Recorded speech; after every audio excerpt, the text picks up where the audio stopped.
Well, hello, everybody, and welcome back to another episode of the Ricecast. My name is Anthony Russo. I am sitting here with Dr. Pastor Willie Rice here on what feels like a particularly heavy day for a lot of us. Lots to talk about today. Lots of just. I feel obligated a bit to just say it's going to be a heavy podcast today. It's not going to be. While I'm desperate to celebrate the Lightning sweeping the Panthers, even I'm hesitant to mention it. I guess I did, but heavy things to talk about today because I think we've said this in recent Calvary life here that when you're a family, you have days that you got to talk about heavy stuff. Yeah, you do. It can't all be good, and it makes the good parts even a little bit more sweeter. I think when you go through hard stuff together, but that feels like one of those days. So we're just going to kind of get into it, Pastor. Yeah, a lot to talk about, and a lot of things. People have said, "Hey, well, are you going to comment on this? Comment on this?" And it's hard to comment on everything all the time. I'm not a news commentator, and yet there are things that happen that we've had just a bunch. And of course, we're the day after something that's happened nationally, and so we're going to try. The podcast gives us a chance maybe to comment on a couple things, and occasionally we'll put out a written statement if something's big enough. And we are working on one about one of these issues. But, gives us a chance at least because I know everyone else is processing. Everyone else is processing, so maybe we can process some of this together. Yeah, and I do want to say, just because it's in trying to sort of host this podcast well, it's becoming more and more clear to me on some of these issues that I do sincerely hope you don't use this as a place where you're going to for journalism, because I don't always have all the information, and I encourage you to get your news from a source of news. But we do want to talk about this and help process, like you so well said. So the first one we'll talk about today is it just happened. Yesterday, as of this recording, was the mass shooting in Uvalde, Texas, at an elementary school. Yep. I did, just right before this podcast, just in case you haven't heard, do you have a sense of the magnitude of this? We're talking about 19 children and 2 adults as of this point. And that number keeps changing as details continue to emerge from the incident, from this horrific, heinous tragedy that we're all processing today. So I guess, Pastor, just the first question is, as you're getting this news last night, how are you beginning to process? I think I saw the reports on my drive home yesterday from work. Probably like everyone else. It's like a gut punch. You're just so sad. And you go, here we go again. And then you begin to hear the extent of it. And you're like, oh, this is, even worse than many of them. And then you hear it was an elementary school, and you just want to explode. You're just, then at some point your empathy kicks in, and you begin to think about those families and what they're going through today.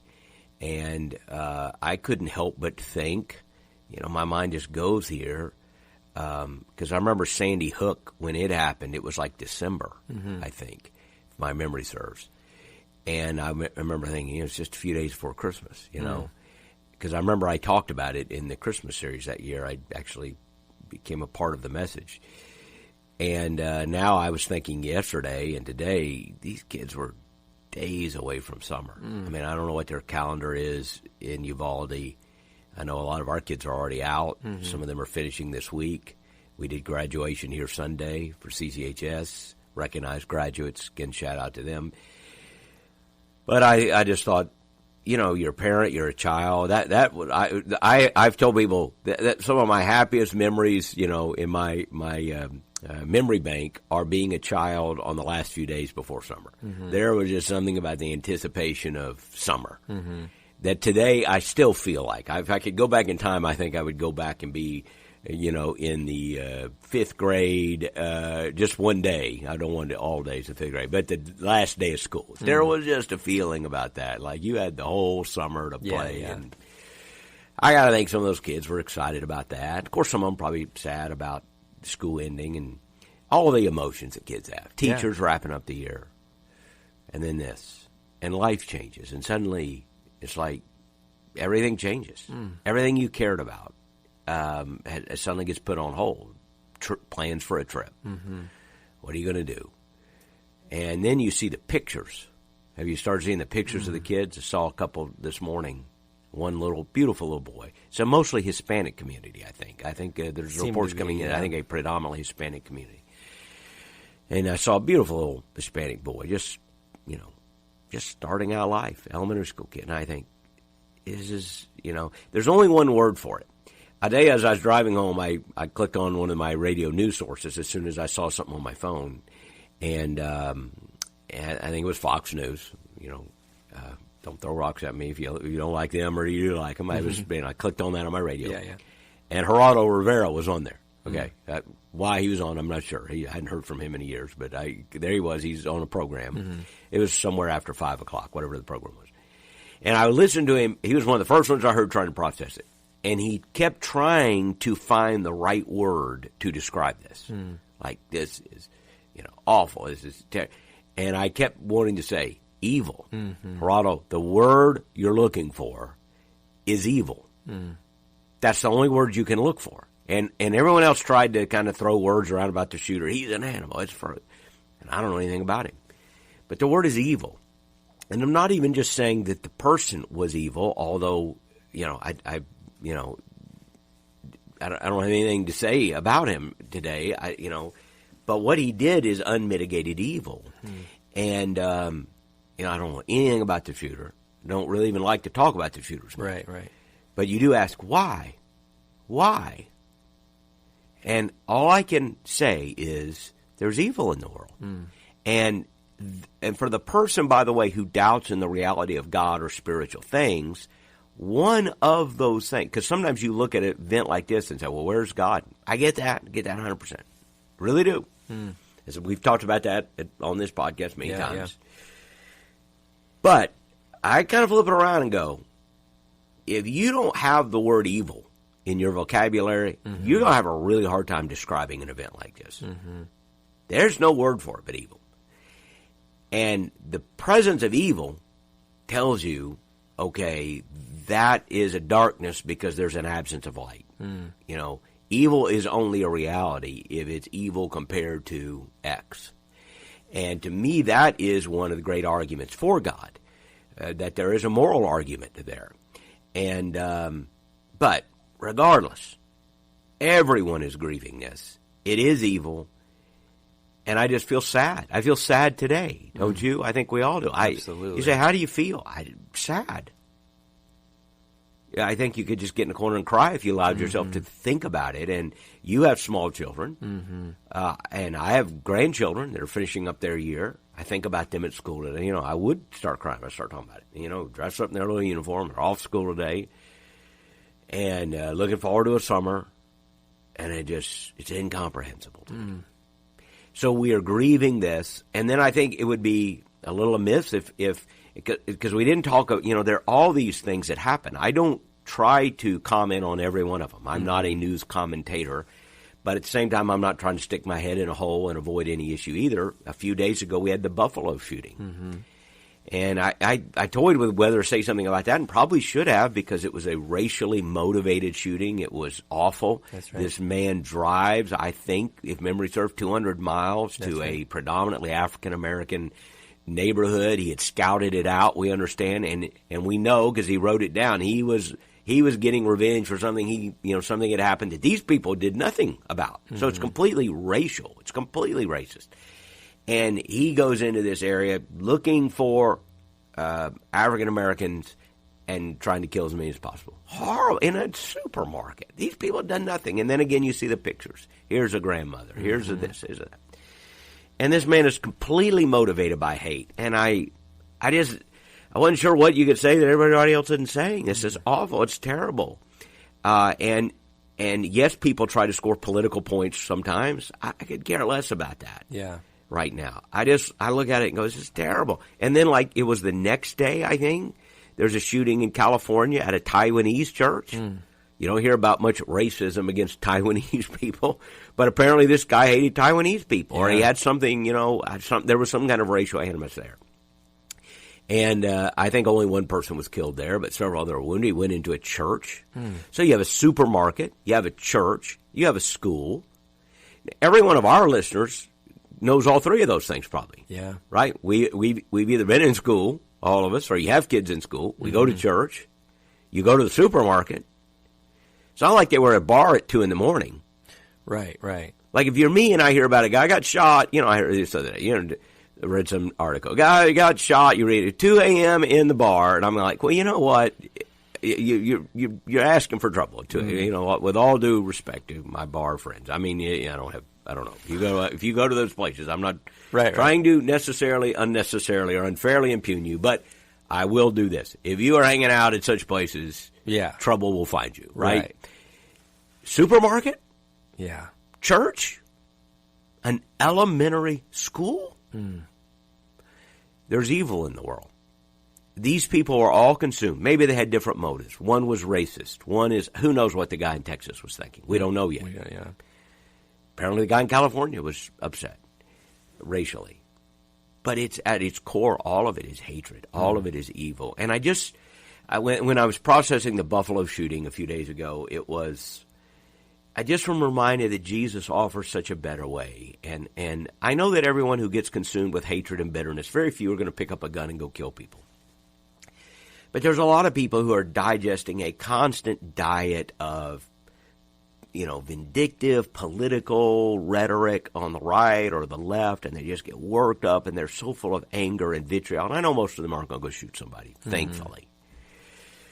But I can't help but wonder if all that anger and all that vitriol that people just keep consuming, it's also evil. It's just like, and Jesus teaches us a better way. It's to love. It is to forgive. What if this Buffalo shooter, what if someone had, he comes and he's mad at black people because some black guy drove a car into a crowd. I think that's what he was mad about in a parade last year. Okay. I don't remember the exact town, so I don't want to misstate it, which was also terrible and deserves to be condemned. If you condemn one, don't condemn both. You got a problem. I don't care if the guy's conservative or liberal. I don't care if he's right or left or white or black or Hispanic. Listen, these things are just horrific, and they deserve to be condemned. And it's not a time to score political shots. I do understand people want to solve problems. That's fine. But this is a time to weep and grieve, and then quit trying to just score points online. You do want to get up and say, can we do something? Yeah. I get that. That's a normal reaction. So I understand that. But I do agree, because I think a lot of people, it's just about scoring points or defending our team versus that. Listen, there's no team here. It's just get in a corner and put dust on your head like the ancient Jews used to do, and wail a little bit before you start talking to me about what needs to be fixed, what I'm going to do. Hey, have you wept for a while? That's what I want to know, because I want to know, do you care? Is this just like a running debate to you, or do you really grieve? Because I think there are people on both sides of political aisles and all racial divides, all of that, who truly do care. I think most people do. Yeah. And they look at this and go, this is just awful. And our grief should unite us here. I'm afraid we live in a day when even grief divides us. We grieve over this, but not that. Yeah.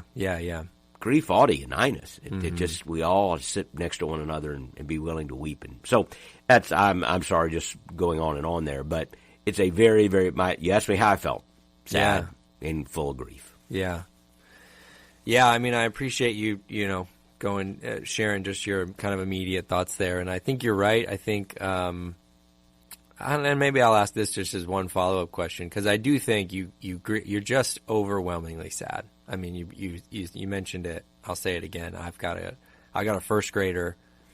This started with second graders, and so of course you're overwhelmingly sad. He's on his last week of school this week. Yeah. It seems silly. He's celebrating summer birthdays today. He's got a summer birthday, so you're like, you don't want to send him. Like, you don't want to, everything in you's like, I don't want you going. Yep. But he's got cookies lined up for this thing. And so you're walking through this the best you can. I definitely feel for those who the grief turns into anger. Yep. You want to do 100%. something. You 100%. want something to happen. Yep. You don't even know what exactly. Yep. Like you're not even exactly. You're just sort of. Yep. Something has to happen, right? I guess. Yeah. To maybe parents, grandparents that are in that seat. Yeah. Any thoughts there? Any counsel on when you feel like you just want to do something? I think, first of all, let's make sure you channel that righteous indignation into the proper avenue. Let's take the Buffalo shooter. I don't remember his name, and I wouldn't call it. But apparently, he read about, it didn't even impact him personally, but he read about some act of violence, and he got angry. Mm-hmm. He got angry. Well, the problem is, in that case, we can connect some dots. His anger went in the wrong direction. His anger went to bitterness and hatred against an entire group of people. And of course, most these people are individuals. We shouldn't look at people just through a racial lens or an ethnic lens or a geographic lens. They're people. They're human beings made in the image of God. And yet he allowed whatever voices he took in to those people. Mm-hmm. And then he ended up doing the very same thing, even worse, I suppose, because more people died. So he became the very monster that he had. So you have to be careful. This is why good triumphs over evil, why forgiveness is better than hate, why love is better than hate, because hate consumes you. Anger can consume you. Bitterness can consume you. So yes, you're angry today, but in your anger, sin not.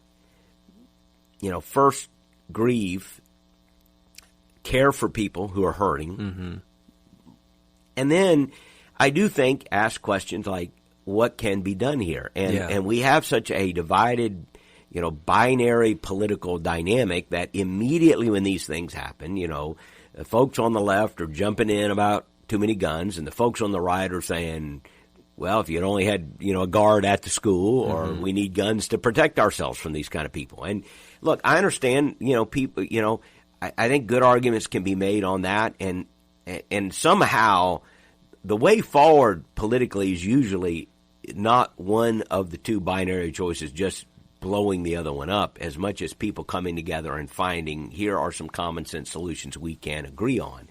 And it is the binary extremism that keeps us from being able to do that. And that's an overgeneralization, because I think there are some things that you just stand on, and that's where I stand. But look, 90% of the stuff in politics is where you got to work out compromises. And you got to come up with solutions. And these binary extremes keep us from doing that. I don't know what the solution. Listen, when you think about what happened in Texas, I don't know. I know people are going to debate guns, but there are just so many other layers to this, because the real problem is the human heart. That's the real problem, is the human heart. And government is powerless. That's why they look for other solutions. Government's really powerless. The one commonality in almost all these things, if you really want to look for something, you got different races. I think the guy yesterday was Hispanic. I think the guy in California was Taiwanese. I think he was angry at Taiwan, but I think he was some kind of Asian. Then you have a white guy in Buffalo, and but you know what? Yeah, it's all men. You ever notice that? It's almost always men. When's the last time you heard of a woman shooting up a bunch of people? And I don't know what that means. There's a lot of good men. But it makes me think, wow, how are we teaching our boys, our sons? What is the toxicity in our culture that pushes people to these extreme edges? Usually you find somebody that's very much a loner, who doesn't have meaningful relationships. Again, even that's not always the case, but it's often the case. I mean, if I were a betting man, I would bet that as they investigate this person, you're going to find somebody that did not have a healthy romantic relationship, with somebody. Sure, yeah. He's a loner, finds his identity online, et cetera, but then he acts out. So there's so many things, and the problems are too complex for easy solutions. But it doesn't mean we should accept what's happening either. Right. Every one of our communities, and I think it really may start on a community level, local schools. How are we going to stop this? How are we going to prevent this? So anyway. Yeah. But I think it's so important, and just reiterating what you said, to remember that as the conversation moves that direction, we're all moving from a place of pain. And some people are probably moving quicker than others. Some people are probably getting angrier and louder faster than others will. But I think it's important to remember this feeling. It's important to remember that we're all devastated by this, and everybody wants to do something. So even if you hear someone in the next couple of days, oh, well, that plan doesn't make any sense. The plan might not make any sense, but they're hurting just like you're hurting. Right. Everybody wants to do something. And so, and you can't say enough, just parents, teachers, teachers who have to imagine being a teacher today. We were talking about parents and kids. Imagine being a teacher. I can't. Going today. I can't. And, I tell you one way I try to think every time I hear these situations is to pray for the Christians who are in the middle of this and the churches that inevitably, of course, one was in a church. But I think of the people who are right there in that community, because I guarantee you in Uvalde, Texas, there's some churches. I certainly have many friends who are Texas Baptists. Right there in Buffalo, I'm sure there were churches. Some of those people were involved in churches who were shot in Buffalo. So I pray for the churches and the pastors and leaders, and I just pray there'll be points of light in darkness, and that their light will shine, and that in the midst of tragedy, some people will see their light. And instead of becoming, because let's say you're in the African American community and you watch what happens in Buffalo, well, are you going to become a person of hate and you just continue it? Or, you could say, well, I understand why they would be angry. I 100% understand that. But it's going to be the power of love and forgiveness that breaks it. Otherwise, you just turn into the monster you despise. I think it's a Martin Luther King quote, isn't it? That darkness can't drive out darkness. Only light can do that. Yeah. Tough. Thank you for weighing in on that. It's such a sensitive to everybody carrying that today as they. Right. It's one of those days you get up the next day and you're like, I just got to go to work today. Like it's like one of those. How do we just do your next day? But you got to. Yep. You got to do it. And it seems so trite. And a lot of people in the secular world make fun of us, when you say our prayers go out to the people in Uvalde. Right. But our prayers should go out to the people in Uvalde. And Amen. I'll tell you why. Because those, number one, I do believe God is working. Number two, the prayer changes you. And I think you need to, don't just say that. I think the ridicule is sometimes people just say that is, I got nothing else to say. Prayers, but they really don't pray. I encourage you to pray. Yeah. Just even if you just spend a minute today or tonight, and you just stop, or 5 minutes, and just say, I'm going to pray for the people. And even if you just sit in silence some of that time, you don't have to fill it with noise. If you just talk, sit in silence, let your heart and mind think about it, grieve, and pray. It will help. It will do you some good, I guarantee you. And, of course, we do believe God hears and answers prayer also.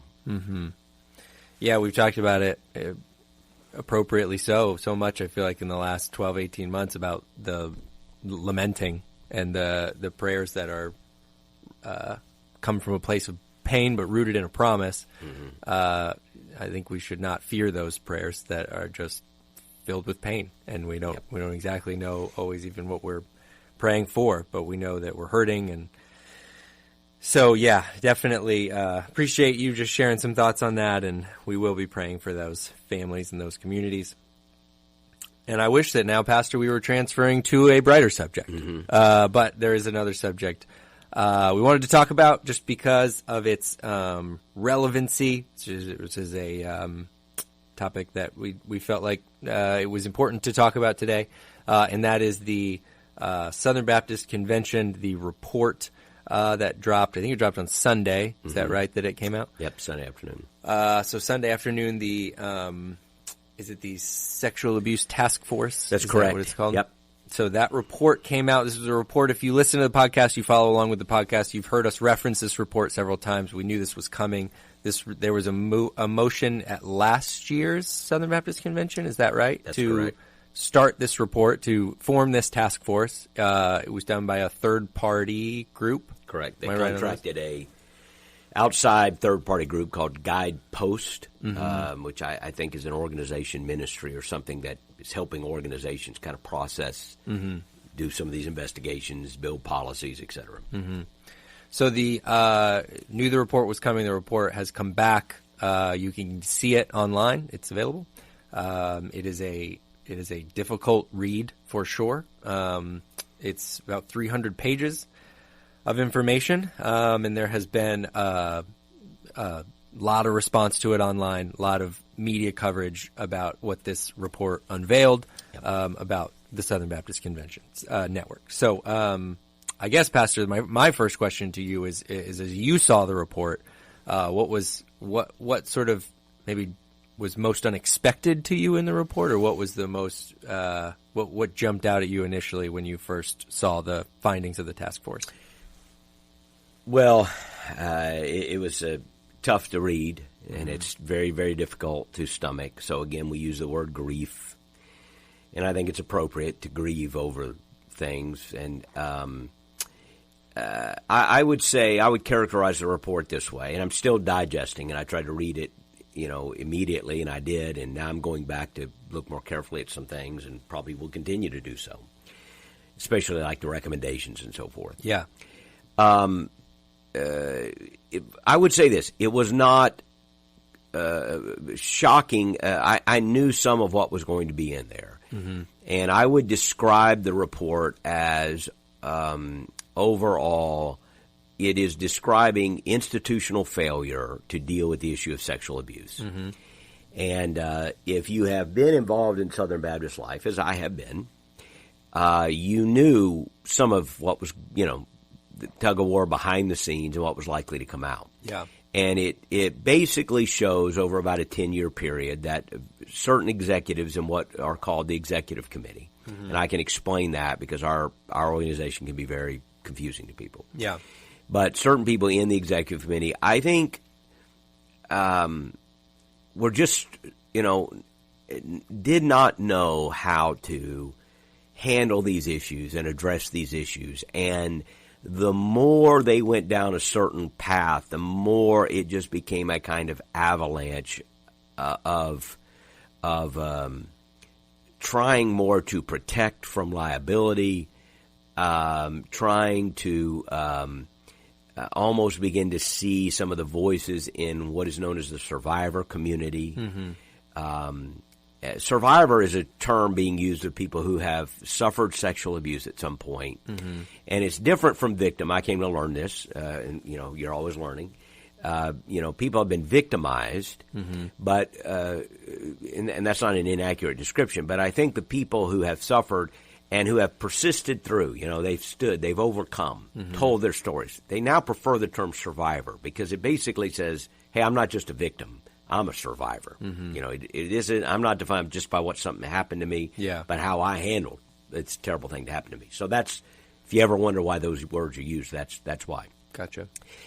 But I think what you saw in the convention leadership is some inability to really listen to people and the survivors.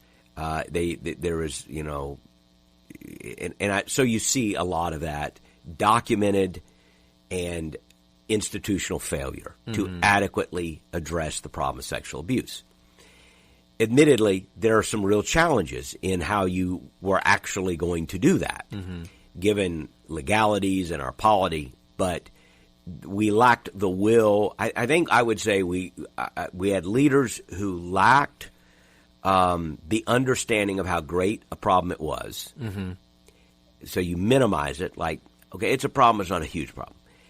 No, it was a big problem. And then number two, who lacked the incentive, who lacked the I would say just the intentionality to do whatever it took to get this right. And it just kind of began to morph into this great mess.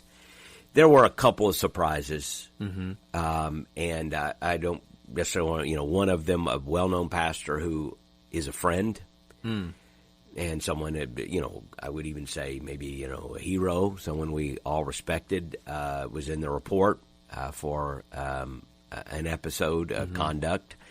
I know there, disputes about what happened and went on there, and we really haven't heard his full side of the story, and I understand that. But the allegations in the report, which were well researched and corroborated by other people, as much as such of those things can be corroborated, at least the investigators and the writers of the report told a story that looked very, very bad, and it's hard to read.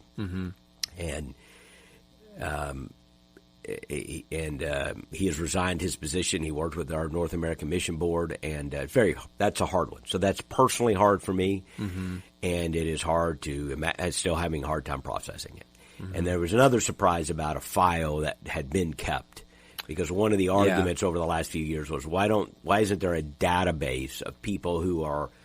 And then, once you accept there should be a database, then you can argue about who goes on the database and what does due process look like and all that. I understand that. Those are not illegitimate questions. But, there had been moves now for almost 15 years.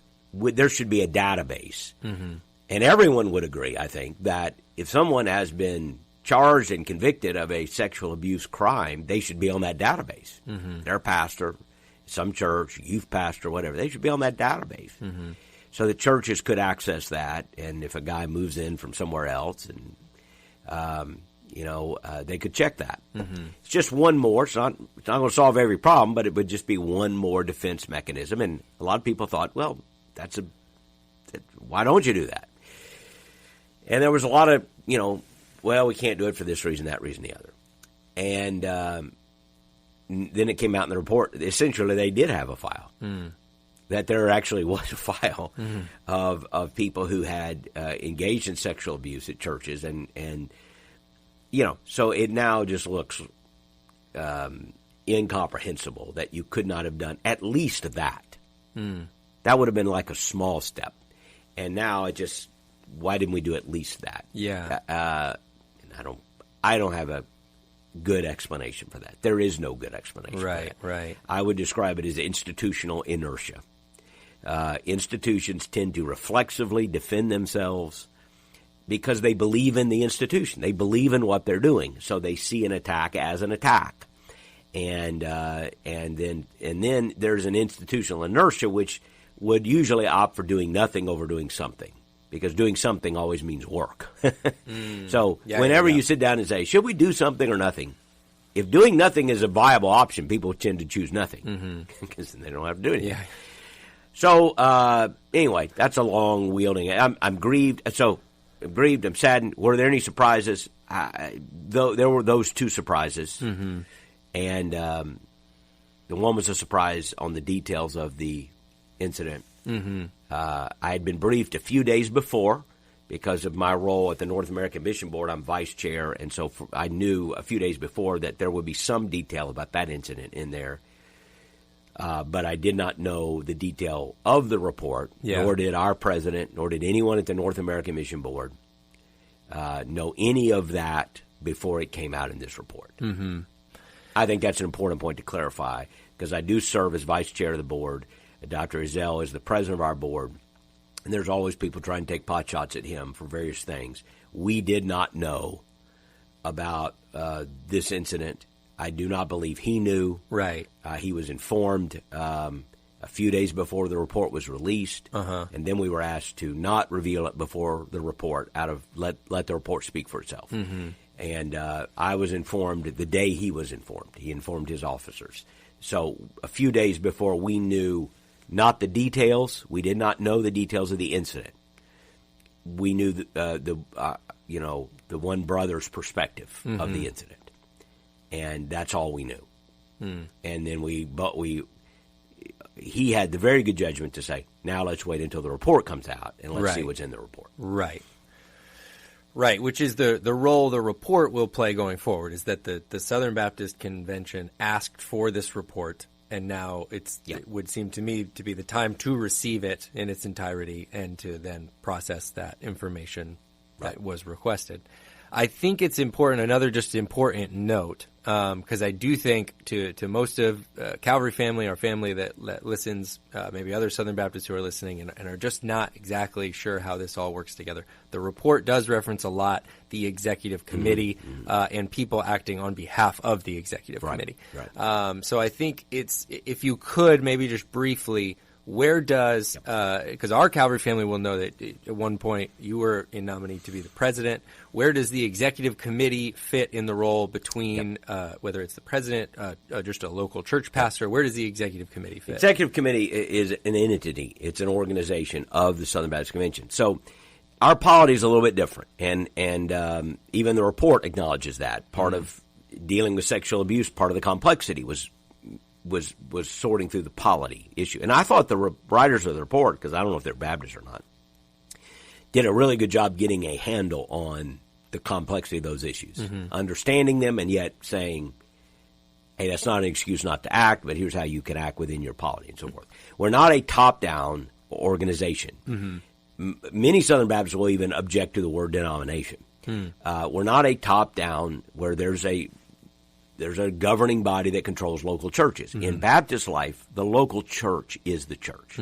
So when you ask people at Calvary about your church, right, and if you ask a Baptist about your church, they don't think about the Southern Baptist Convention. They think about their church, right, Calvary. This is true.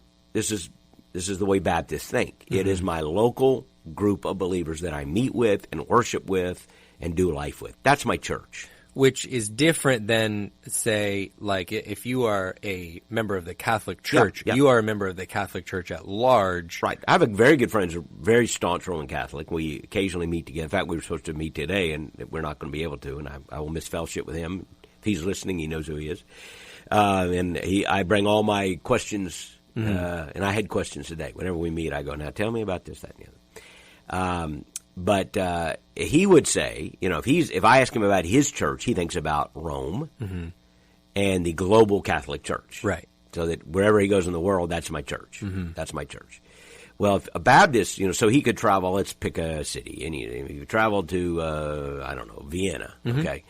He could walk into the Catholic Church and say, that's my church. Right.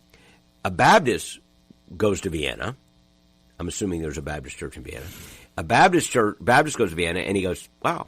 That's their church. There's a Baptist church in Vienna. Right. How cool. Right. There's a Baptist church in Vienna. Right. Now, you might go, hey, we're family. These are my people. Like, they're going to believe what I believe, worship like I worship. And you might want to visit that church. Like, these are my folks. These are my brothers and sisters in Christ. And they are. And you might think of them as part of the church globally. But if I ask a Baptist about your church, they think local. Yeah. So that's kind of who we are. So that gives complexities to our polity.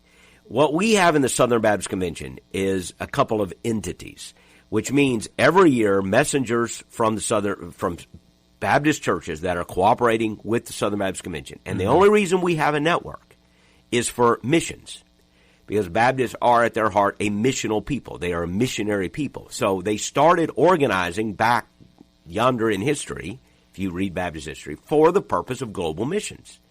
So the primary reason we have such a thing that we all think of as the Southern Baptist Convention primarily is because of the North American Mission Board, which does missions in North America, and the International Mission Board, which does missions in the rest of the world. Right.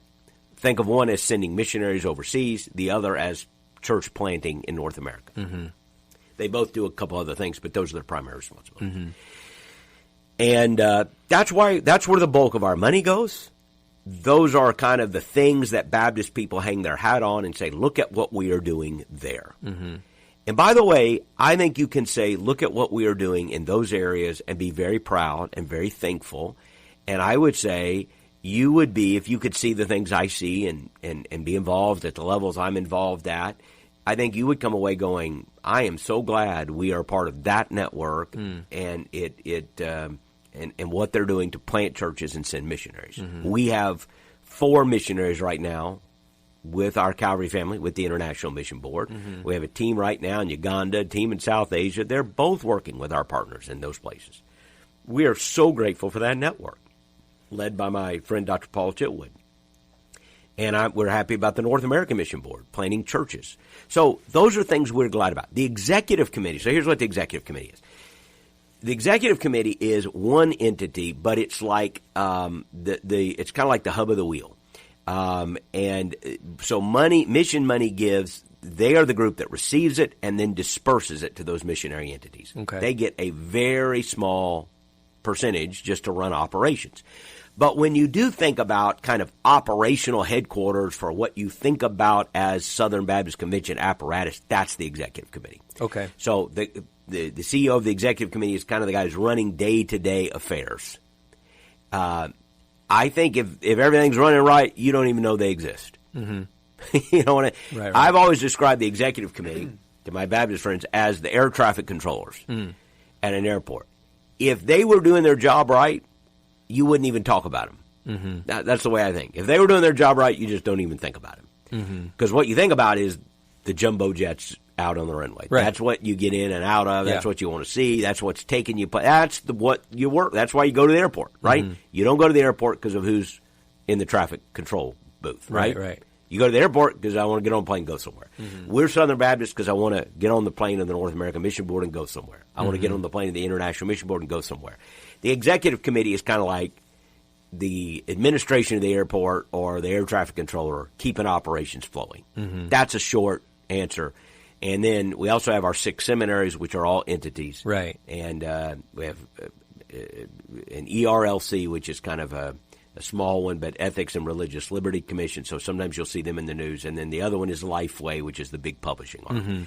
And then we have an annuity board, which is kind of a financial arm for retirement of pastors and staff and so forth. So those are the entities of the Southern Baptist Convention. Most people should never know about the executive committee or should never care. But what happened in this, and this may be too long an answer, but what happened in this sexual abuse situation is that when people were hurt, okay, in a local Baptist church out there, where did they go? They didn't know who to go to. Right. Because a lot of times they went to the church and they couldn't go to the church. And so eventually, over time, a movement started where they were calling the executive committee. I mean, like, hey, we got a problem. What are you going to do about this youth pastor that abused me in one state? Now I hear he's working in another state. What are you going to do about that? Because there are stories just like that. Yeah. Pastor X did this in Texas. He's now in South Carolina. Well, what are you going to do about that? Now, in the Catholic Church, you know what to do about it. You call the bishop, right? Hey, you're in charge of those churches. Right. Who do you call in Baptist life? There's nobody to call. Right. There's nobody who can tell those churches who to hire. Right. And we kind of hid behind that excuse. So people, this is an overgeneralization, but what happened is people said, hey, there's a problem. And nobody answered. Right. And they went to the and so the reason the executive committee got caught in the fire is there's a bunch of reasons, but by default, people kind of went to them because you're like the headquarters of the operation. Yeah, yeah. And essentially, this is an overgeneralization, but essentially the answer they got for this 20-year period was, we don't run the churches.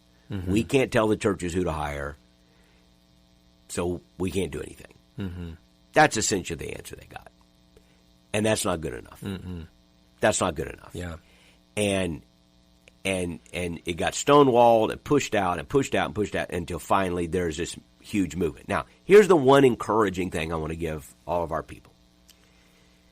The folks pushing these changes are Southern Baptist people. The survivors community, I mean, they have loud voices, and I'm saying that in the best way. They have the movement has kind of coalesced to where their stories are being heard. That's what I mean. Yeah. So loud voices was not a disparaging comment. It means right now their voices and their stories are out there. It's a volume. It's a powerful impact.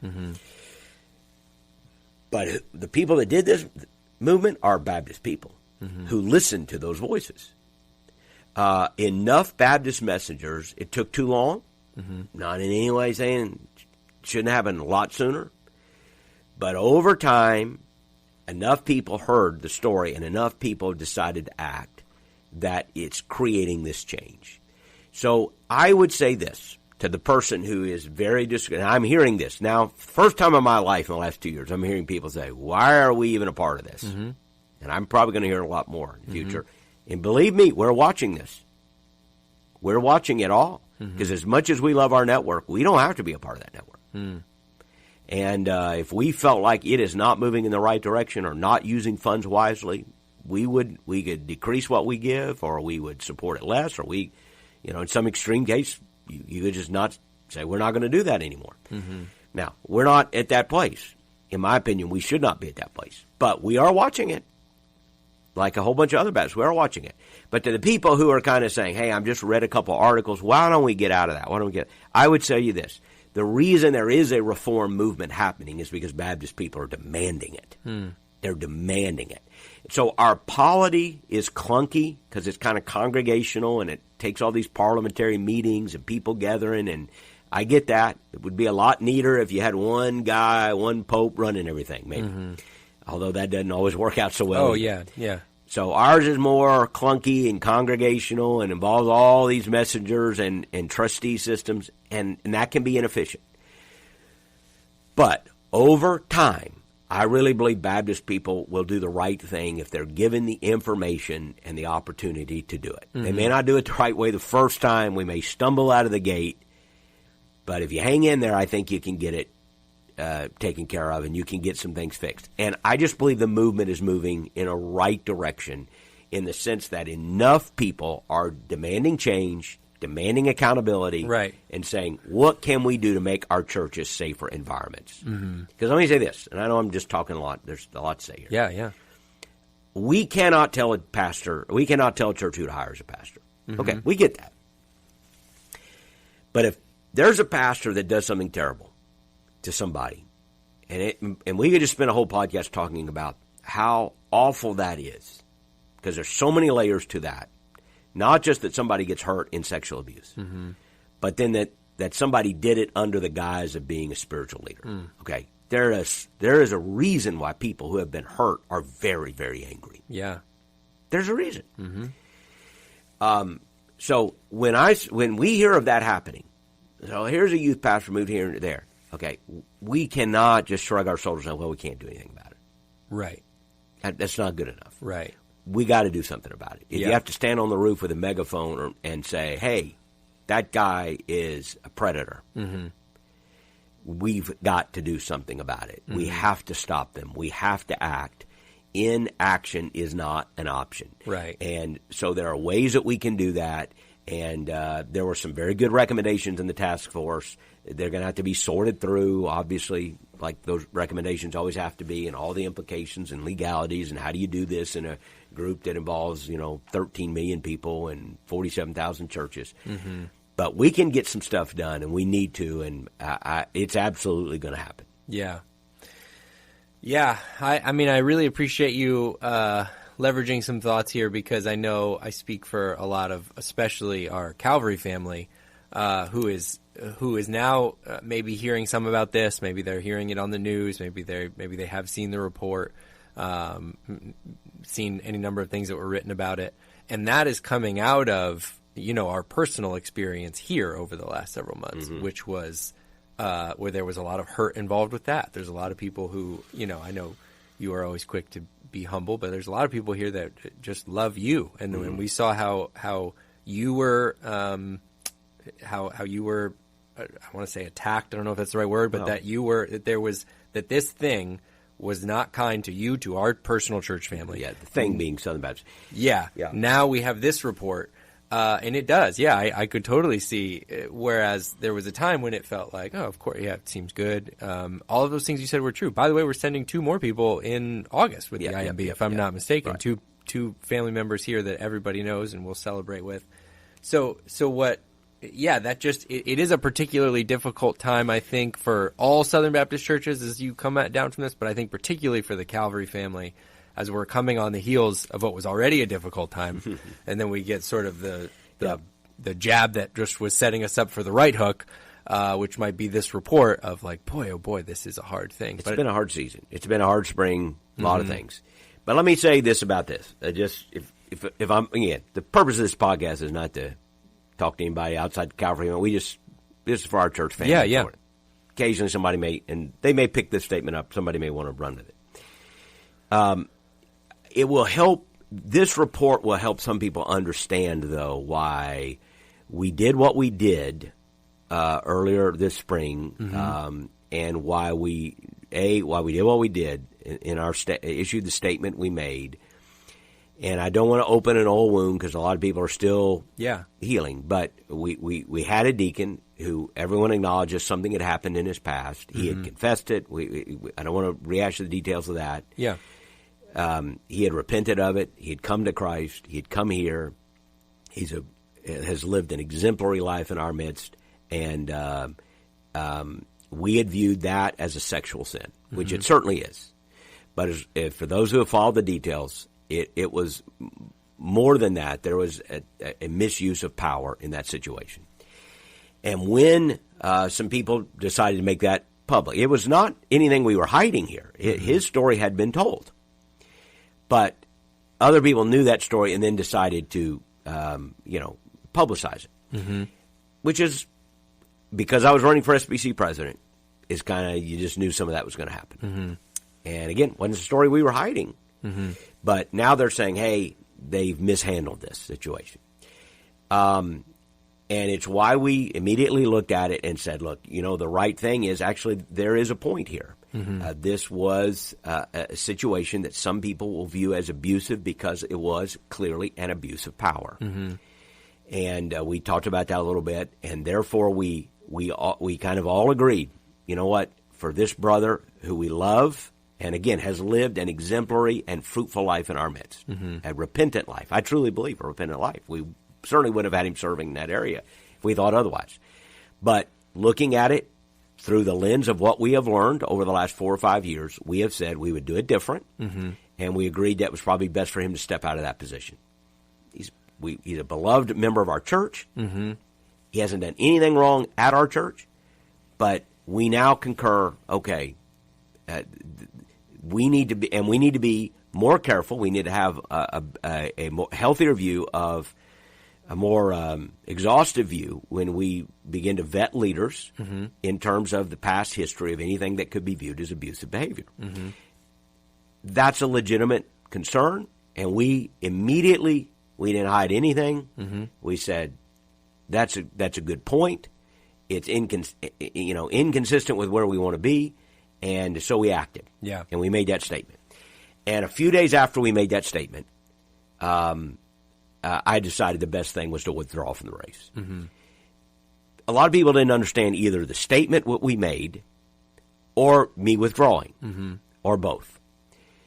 But if you look at the Sexual Abuse Task Force report, I think now you understand both why we felt the need to make the statement we made and act as quickly. I knew I didn't know what was in the report. Right. But I knew what this day was coming. I knew what was going to be the major topic at this year at the convention. And honestly, it's one of the reasons I was open to running, because we don't have time to get into it. There's a family story here that I've shared with with my nieces that involves sexual abuse in a Southern Baptist context. So it had been something on my radar, something I'd written about in the past. Some of you have read what I've written. And so I hope to be part of the solution. I wanted to be. I had great sympathy for those dealing with sexual abuse issues in the Southern Baptist Convention. I wanted to be a friend. Still do. I still do. But when this was brought out, that was going to complicate it. And I understood that. And maybe more than complicated. People might say disappointing them, or we made a mistake, or whatever. I said at the time, we've learned over the last couple of years. Yeah, we've changed how we would do this, and we apologized in our statement that we did, that we should have done it sooner. And if it showed insensitivity to people who have suffered from sexual abuse, we absolutely own that, and we apologize for that. So we acted in the way we did, both in that statement and in me withdrawing, because I felt like, knowing that all this was coming, it would not be the right thing for Southern Baptists to have their presidential candidate where this is part of the story. It would not be a right thing for our former deacon and his family. They were thrust into something they did not ask for. Yeah. And it would not be the right thing for our church. So for our church, for this brother, for the Southern Baptist Convention. Therefore, for me, it was not the right time. Yeah. It seemed to be the right thing in the will of the Lord to step aside. And at this point, I'm completely and 100% at peace with that. That it's the right thing, that whoever should be the next Southern Baptist Convention president should be unimpeachable in how they have approached sexual abuse issues. And while I would like to think we have done the right thing on so many occasions, and I could talk about our past and what we've done at Calvary and how much we've done, and I could do that.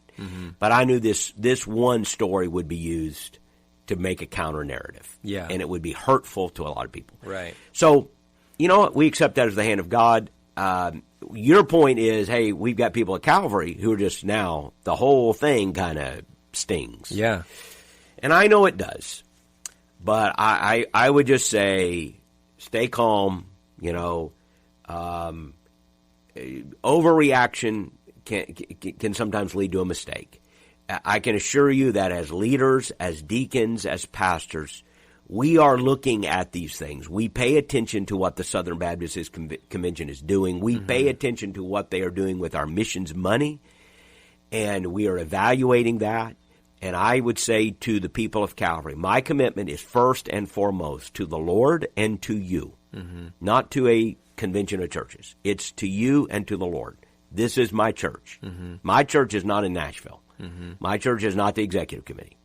My church is Calvary Baptist Church, Clearwater, Florida. It's my church. And we do missions with a whole bunch of other churches. My commitment to you is, number one, to give you our best. Number two, on the issue of sexual abuse, we want to get it right. We've learned, we've grown. We're going to keep learning. We're going to keep learning. And every time I've had to handle a situation in 38 years of ministry, I think we try to handle it right, but we also, out of that, say, we maybe could have done that a little better. And I could tell lots of stories, but obviously, for obvious reasons, I don't. But, but anytime there's been a conflict with a staff or anything, we haven't had, there's nothing we've hidden from people, so I don't want people to think, what story did I miss?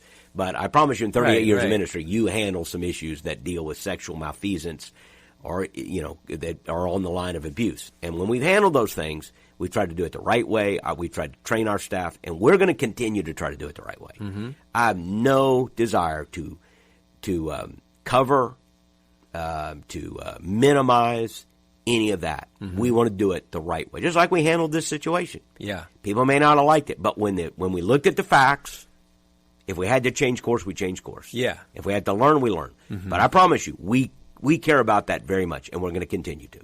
If you visit us on the weekend, our children preschool ministry, we take that seriously.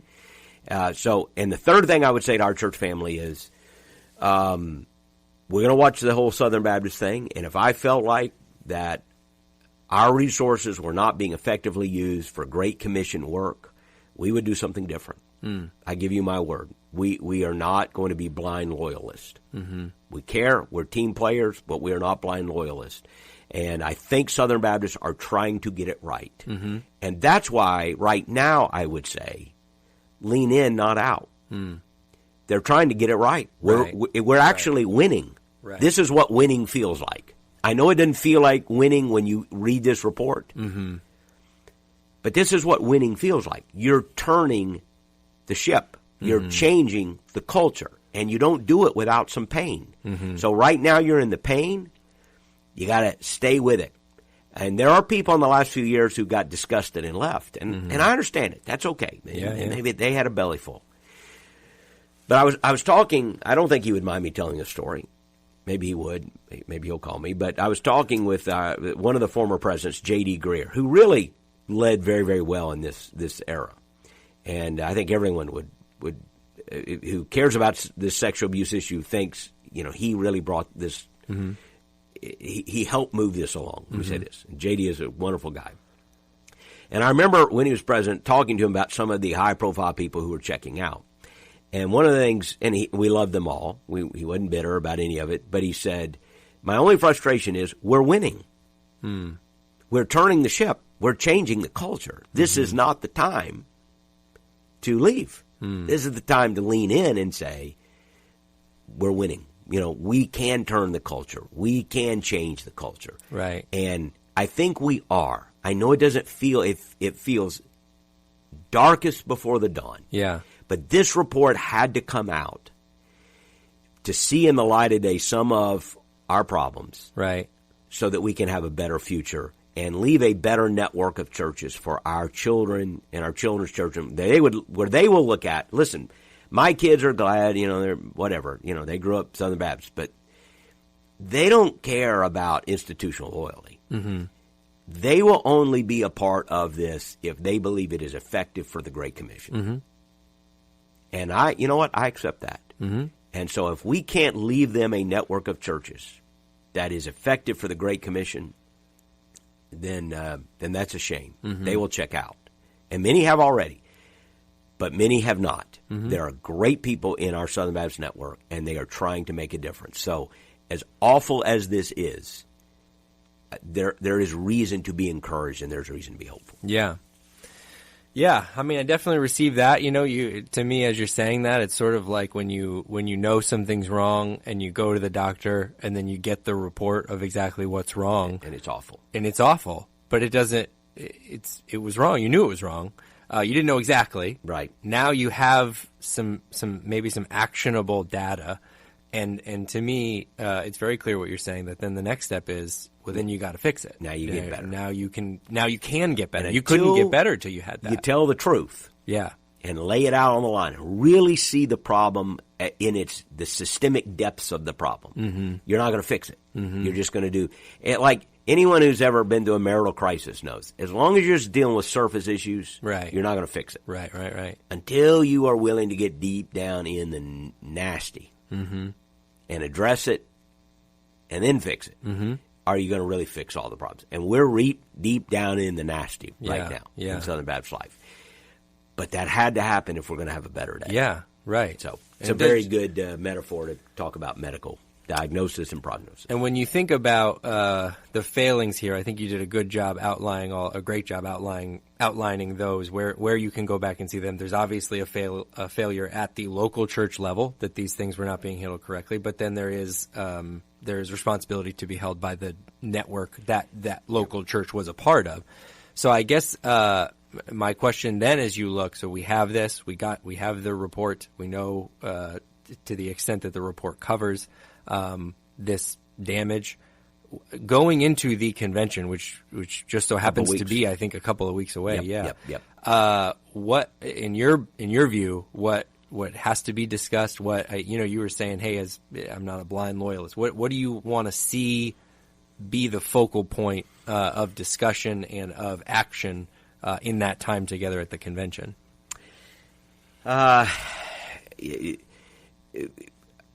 Accepting the gravity of it, which I think is a given, that the gravity of this report is accepted by the messengers, and I think it will be. Mm-hmm. I don't know how that looks, and I'm not looking for window dressing there, but there will be a moment of, receiving this and of lament and grief. Mm-hmm. Now, what everyone wants to say is, what are you going to do about it? Mm-hmm. There were a number of reports, a number of actionable items in the report. Mm-hmm. I'm still digesting those, because when you think again about all the organizational layers, what does this mean? What does this look like? But I thought there were some very good reports, mm-hmm. Good recommendations. Probably too much to talk about in this podcast. But there were some good ones, things that I would have said, hey, that needs to be done. Absolutely. Mm-hmm. And I would just like to see a unity that is willing to address this. What you do not want to see is it swept under the rug. Here's the way Baptists sweep something under the rug. They just go to something else. Mm. No one votes, let's sweep this under the rug. Right. And we just move on to something else. Right. Like, but let's talk about missions. Or, but let's talk about this. And we end up. And I've seen this in meetings that really frustrated me. Yeah. And I could give examples. I don't want to be mean about it. But there were a couple of conventions I've been to and other meetings I've been to. It's like you had this huge elephant in the room. We have got to deal with the elephant in the room. And then you show up in the room and we want to talk about the pillows on the couch. And you have a 3-hour meeting on the pillows on the couch, and you're going, yes, but there is an elephant standing here. Right. Who cares about the pillows on the couch? And I saw this it was very frustrating. A couple years ago, I went to a convention where this was just starting to break some of these issues. Mm-hmm. And Baptist folk will probably connect all the dots. Just starting to break. And I really went to that convention thinking this is going to be the main issue. Yeah. It's what's going to be talked about in the main address. It's going to be the focus of our convention. And it was like we talked about everything else but that. And I went away frustrated, and I can't imagine. And I think if any survivor is listening to this, they're probably going, you don't have a clue. Like it frustrated you. We've been doing this for 20 years. 100%. We've been doing this. They would say, you take whatever frustration you felt and times it by 1,000,000. Right. That's our frustration. Yeah. That we've been saying for years, please do something. Right. And you guys are talking about pillows on the couch. So I don't want to see that. Yeah. I want to see, I want to see it hit head on in the convention message, in Dr. Litton's message, our president, which I'm sure he will. I just want us to say, hey, we got to deal with this, and let's take some steps forward.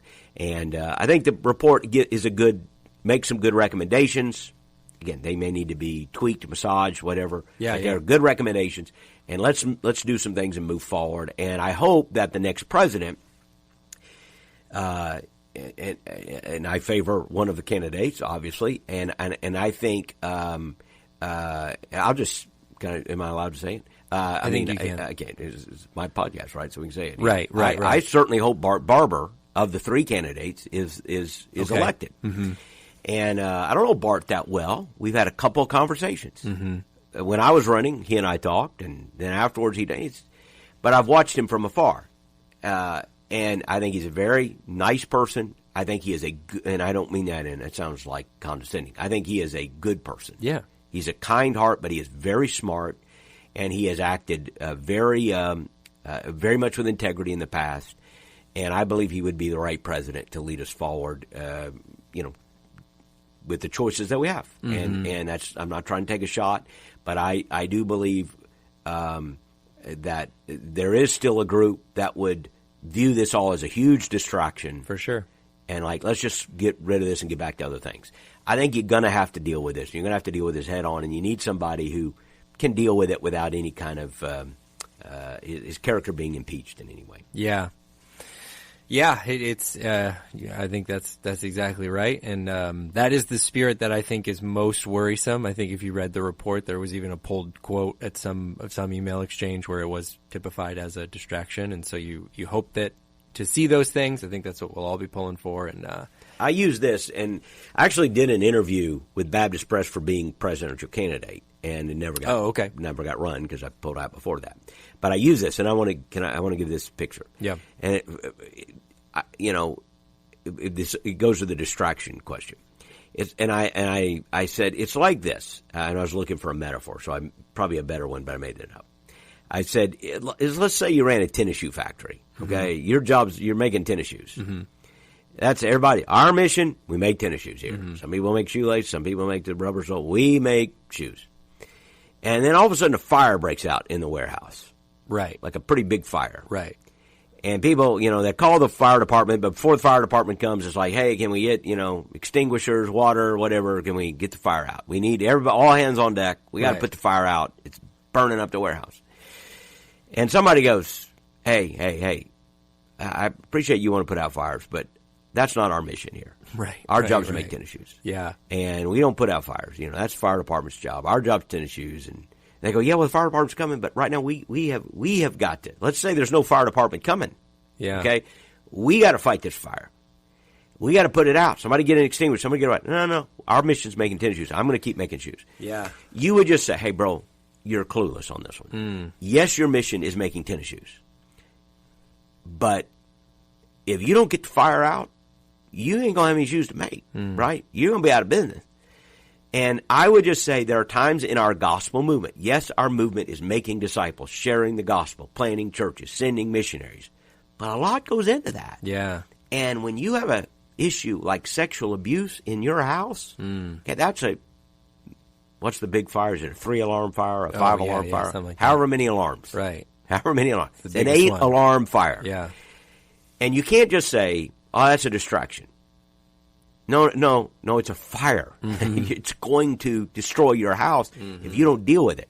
It'd be like Joshua, when the children of Israel were defeated at Ai, saying, we're in the city conquering business. We don't have time to deal with sin in the camp. Until you deal with the sin in the camp, you ain't going to conquer the cities. That's right. And so we have an issue that has to be dealt with. It's not a distraction right now. It's critical to the mission. We have to deal with it. We have to demonstrate integrity, responsibility, and move forward and create better environments so that this kind of stuff doesn't happen. And it's certainly it's not tolerated. We know human beings are going to sin, but we cannot have structures that do not address those things when it happens. Right. Yeah, very well said. I appreciate you going in on both of those subjects. Hey, listeners, I know this was a tough podcast. It's a heavy day, and like we said in the beginning, sometimes you got to talk about these things, and it's important to talk about them, and it's important to process them together. And you can't avoid it. You can't sweep stuff under the rug.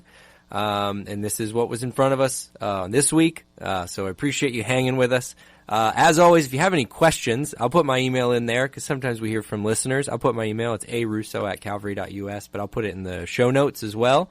Love to hear from you. If you have any follow-up questions or thoughts, maybe we can talk about them on here. But I appreciate, Pastor, you going in and sharing on both of those subjects that I know are sensitive and I know are impacting people today, this week, and the coming weeks. But yeah, so thank you for listening to the Ricecast here. We'll be back with another episode here very soon. We'll talk to you then.